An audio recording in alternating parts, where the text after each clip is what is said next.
Assalamualaikum warahmatullahi wabarakatuh. Izin memperkenalkan diri, nama saya Panca Hermawan. Saya dari Universitas Indonesia Membangun Bandung. Saya jurusan program studi ilmu komunikasi di semester 4. Kali ini saya akan review buku pengantar ilmu komunikasi dari mata kuliah etika dan logika komunikasi. Langsung saja kita akan mereview buku ini. Dan contoh buku pengantar ilmu komunikasi ada beberapa banyak contohnya. Dan untuk identifikasi buku ini, judul pengantar ilmu komunikasi. Dan yang pertama itu adalah identifikasi buku. Yang pertama adalah judul buku, yaitu pengantar ilmu komunikasi, yang ditulis oleh Profesor Dedi Mulyana. Dan untuk penerbitnya itu adalah PT Remaja Rosdar Karya. Dan untuk tahun penerbit itu tahun 2025, cetakan pertama. Lalu edisinya tuh edisi revisi, jumlah halamannya adalah 400 halaman. Dan berikutnya adalah latar belakang penulis. Dan untuk kualifikasi akademisnya itu adalah Dedi Mulyana, PhD, Profesor Ilmu Komunikasi. Aplikasi institusinya itu adalah Fakultas Ilmu Komunikasi dari Universitas Padjadjaran Bandung.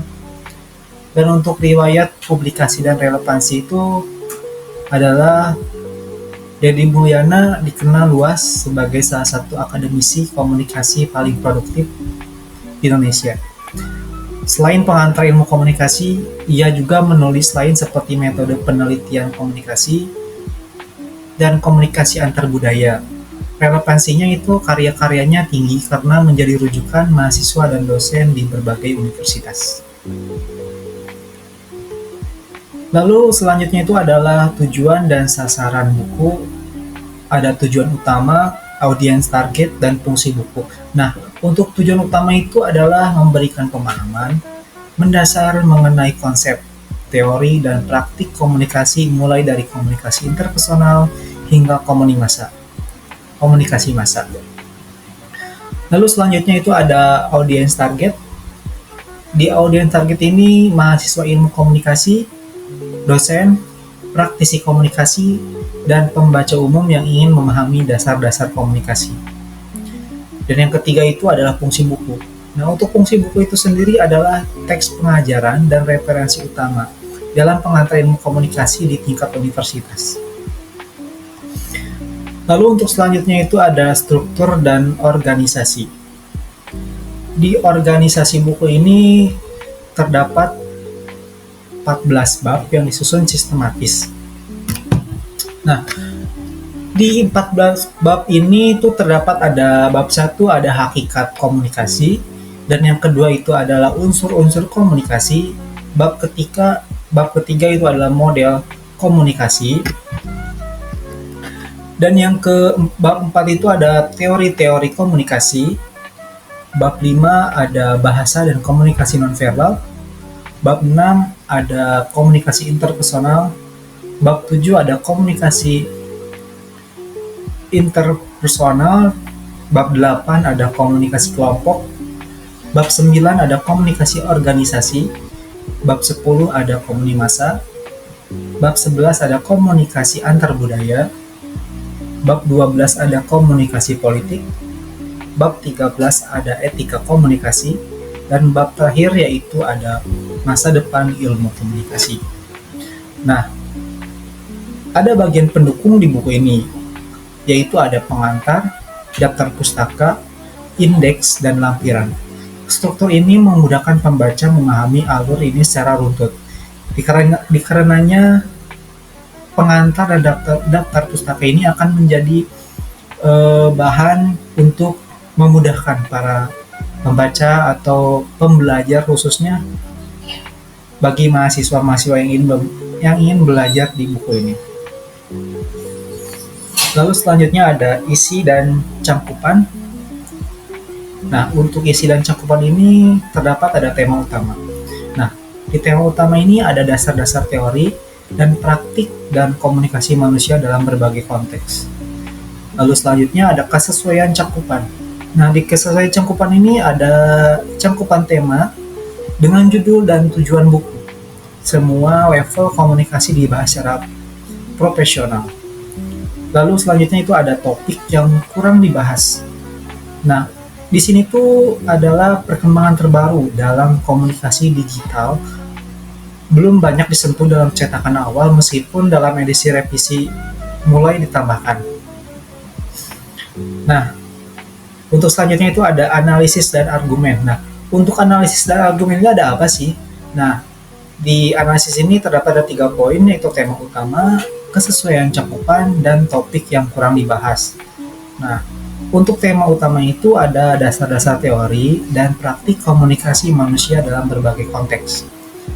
Dan untuk yang poin kedua itu ada kesesuaian cakupan tema sesuai dengan judul dan tujuan buku. Semua level komunikasi dibahas secara profesional. Lalu untuk poin terakhir itu ada topik yang kurang dibahas. Nah, di sini tuh perkembangan terbaru dalam komunikasi digital belum banyak disentuh dalam cetakan awal, meskipun dalam edisi revisi mulai ditambahkan. Lalu selanjutnya itu ada kualitas referensi sumber.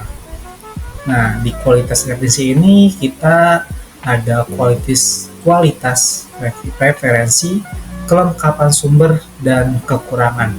Nah, apa sih yang ada di dalamnya itu ada kualitas referensi. Sebagai referensi berasal dari buku teks klasik yang relevan. Jadi, buku ini ditulis karena ada referensi yang relevan untuk dibahas, dan untuk yang kedua itu ada kelengkapan sumber. Nah, di sini tuh terdapat daftar pustaka yang mencakup karya primer dan sekunder. Lalu kekurangannya itu adalah kekurangan ini di buku ini ada beberapa referensi terbaru mengenai komunikasi digital dan media sosial belum dimasukkan dalam edisi lama. Nah, dan mungkin itu kekurangannya. Lalu selanjutnya itu ada kontribusi terhadap bidang studi. Apa sih kontribusinya? Buku ini adalah salah satu referensi wajib bagi mahasiswa komunikasi di Indonesia. Ia memperkenalkan teori, konsep, dan aplikasi komunikasi dengan bahasa sederhana dan kontekstual. Nah, mungkin ini lebih kelebihan buku ini ya, dikarenakan kelebihan ini karena emang referensi untuk mahasiswa yang ingin belajar di buku ini itu karena teori-teori dan konsep dan pengaplikasian ini adalah dengan bahasa sederhana sehingga mahasiswa itu sangat memudahkan sekali untuk belajar di buku ini. Lalu selanjutnya ada perbandingan dengan karya lain.